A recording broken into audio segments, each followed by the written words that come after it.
Once in summertime, the bear and the wolf were walking in the forest. And the bear heard a bird singing so beautifully that he said, "Brother Wolf, what bird is it that sings so well?" "That is the king of birds," said the wolf, "before whom we must bow down." In reality, the bird was the Willow-Wren of Bear. "If that's the case," said the bear, "I should very much like to see his royal palace. Come, take me thither." "That is not done quite as you seem to think," said the wolf. "You must wait until the queen comes."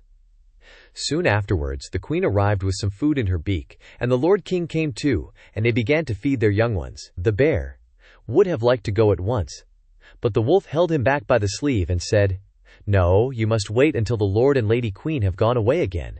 So they took stock of the hole where the nest lay, and trotted away. The bear, however, could not rest until he had seen the royal palace, and when a short time had passed, went to it again. The king and queen had just flown out, so he peeped in, and saw 5 or 6 young ones lying there. "Is that the royal palace?" cried the bear. "It is a wretched palace, and you are not king's children, you are disreputable children."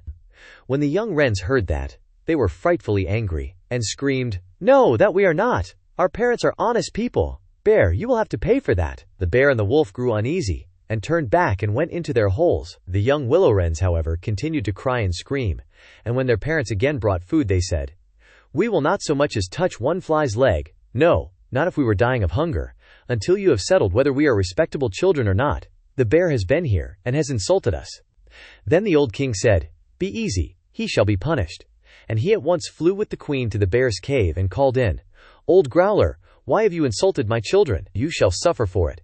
We will punish you by a bloody war." Thus war was announced to the bear, and all 4-footed animals were summoned to take part in it. Oxen, asses, cows, deer, and every other animal the earth contained. And the willow-wrens summoned everything which flew in the air, not only birds, large and small, but midges and hornets. Bees and flies had to come. When the time came for the war to begin, the willow-wrens sent out spies to discover who was the enemy's commander-in-chief. The gnat, who was the most crafty, flew into the forest where the enemy was assembled, and hid herself beneath a leaf of the tree where the password was to be announced. There stood the bear, and he called the fox before him and said, "Fox, you are the most cunning of all animals. You shall be general and lead us." "Good," said the fox, "but what signal shall we agree upon?" No one knew that, so the fox said, "I have a fine, long, bushy tail, which almost looks like a plume of red feathers. When I lift my tail up quite high, all is going well, and you must charge.